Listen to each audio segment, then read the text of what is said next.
Hey guys, welcome back to my channel. If you're new here, I'm Amy and I'm a travel content creator who's currently in Copenhagen. Today I wanted to give you my first impressions of Copenhagen right off the bat because I've only been here for a couple days now and I've been observing lots of stuff. My very first impression was that it felt like Iceland. As soon as I stepped off the plane and into the airport, it felt like the airport in Reykjavik. Obviously, I understand why.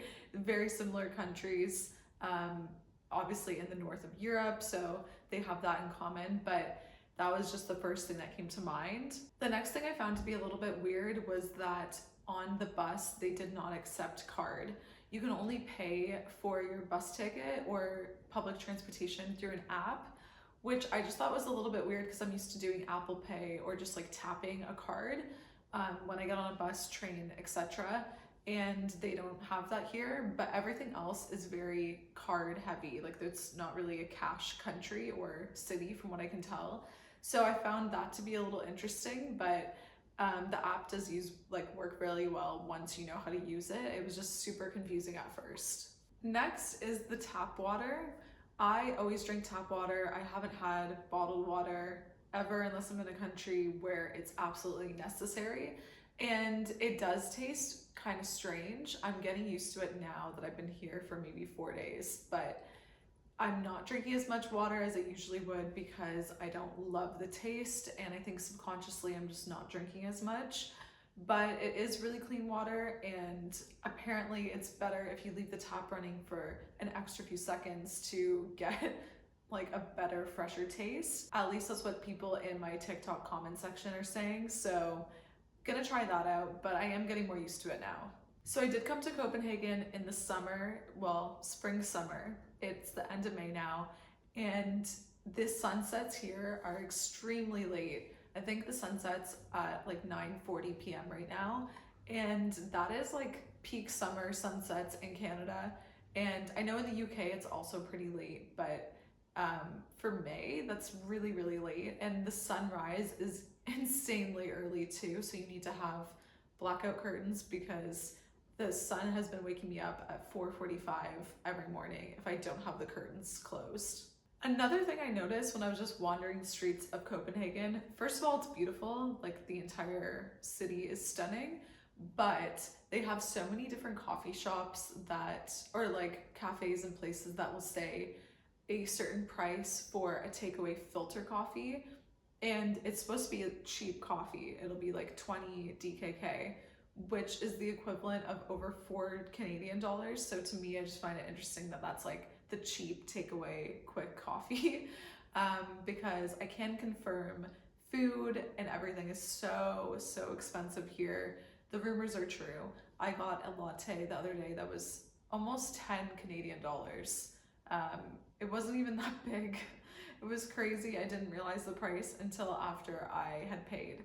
So that is something to keep in mind. I also went out to a brewery and got one beer and fries, and the price was insane. It was almost $30 Canadian, which is a lot for one beer and fries. You can't tell me otherwise. So initially, while I was wandering around, I thought that public toilets were paid, but I think it's only paid when you're in the train stations.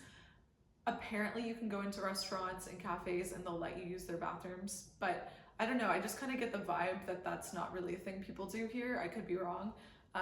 So I have been struggling when I've been out all day to find somewhere to use a bathroom. People in my TikTok comments were also saying I should go to hotels because they don't usually care. And apparently people at restaurants are usually fine with it as well. I guess it kind of depends on where you're going. One thing that has really stood out to me is the bikes and like this whole biking situation. Obviously I knew that Copenhagen is a bike heavy city. One thing I didn't realize is that they have very specific signals for stopping and signaling if you're going like left or right. At home it's a little bit different, more relaxed, just because not as many people cycle, but they take it very seriously. So I have been learning the rules of biking, and I was really intimidated and nervous to get on a bike here for the first time just because it can be intense. But I think it's more intense on weekdays during commuting hours, just because so many people are going to and from work that way. So the bikes themselves, not every bike is like this, but I'm borrowing a bike from the girl I'm house sitting for. But on her bike, there is a lock that self-locks like within the bike. I don't really know how to explain it that well, but essentially you have a key that you put into the back right above the wheel and you unlock the bike that way. And then it stays in the bike in that lock until you get off your bike and then want to lock it. When you want to lock it, you have to like twist it, pull down this lock that circles around the wheel and locks it in place, and then you take the key. People do sometimes lock it up to like bike locks and stuff with a proper like lock that goes around and chains around the bike and a metal bar or something. But at home I've never seen that before, and it's just something I've never seen with a bike. So that was interesting. Apparently a lot of bikes like that do still get stolen. So hopefully this one is fine while I'm using it. Also, to brake on this bike, you don't use the handlebars. There is one on the right hand for the front brake, but the back brake, which is the main one, is just when you back pedal. So you just pedal backwards on the bike and it actually slows you down. At first I thought this would be horrible, but I really like it so far. I think it's been a good way to stop compared to doing it on the handlebars. So I've been liking it. One last bike one is that in busy areas in the city, they will have like a handlebar stand area. I'll put a picture if I can find one, where you can lean your, like grab on with your hands, lean your foot, kind of like a footrest, armrest. And I think that this is to speed up bike traffic because you can only really fit 2 people in that section, and it's the first people waiting in line when the lights have changed. So when it turns green, then they can pedal off a lot faster, because you know when you're getting on a bike, you have to kind of get going again. I think that's why they have it there. But I have enjoyed using them when I do come across them. When it comes to the people here are friendly, but it does feel a lot more cold than it does in other parts of the world. No one's really gonna smile to you on the street or make eye contact.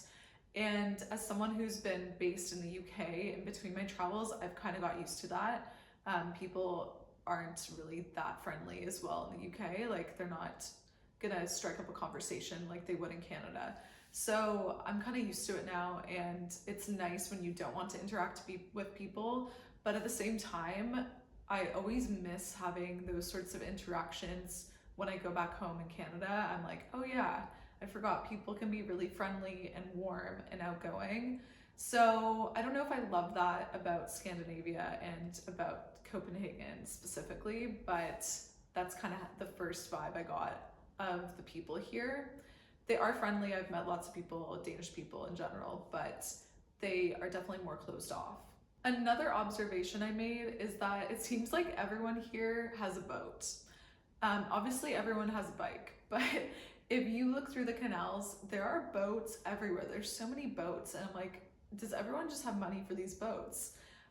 So if you're from Copenhagen, let me know, because it seems like everyone owns a boat here, and that would be amazing. I personally would love to have access to a boat if I was living here, so that's really cool. But just something I noticed the past couple days. This will come as no surprise, but obviously there are very objectively good-looking people here.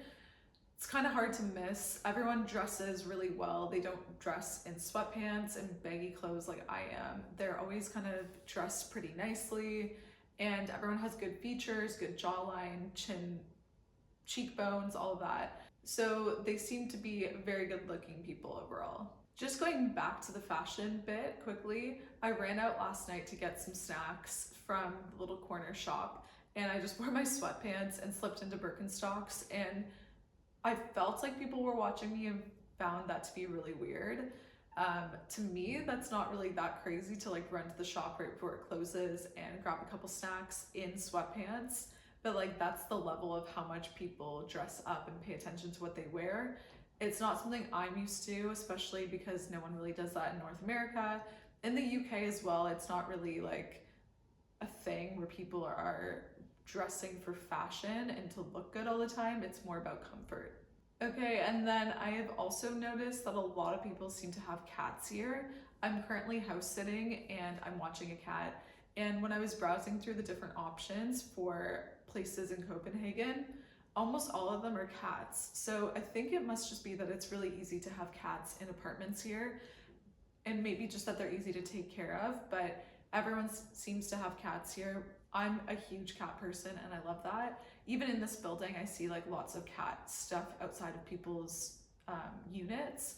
So yeah, I don't know. It's funny because usually you see a lot more listings for pet sitting and house sitting for dogs, but it has definitely been cat heavy here. The last thing I've noticed so far is that the weather is pretty gray and cloudy all the time, which comes as no surprise probably to most of you.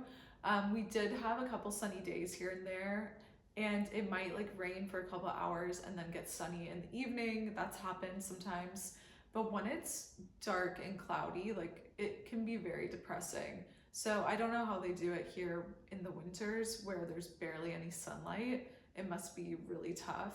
Um, Even right now, like sunset is super late, but it's been gray all day and it really gets to you. And you don't see any blue sky usually. Yesterday was the first day I have seen a blue sky in I think the entire time I've been here. So I don't know. While I love Copenhagen so far, I'm not sure if it's somewhere I could actually live long term just based on the weather alone. I do have to say, Copenhagen is such a cool city. There has been a lot going on. They have lots of markets. There is lots to do. And you can do a lot of stuff on a budget. I'm gonna do a whole different video where I break down everything I spent while I'm here and show you everything I'm doing. But yeah, that's all I'm gonna say for my first impressions for this week's video. Make sure you're subscribed if you haven't already because I'm putting up 2 videos every single week. And I have more Copenhagen content coming soon. So I will see you guys in the next video. Bye.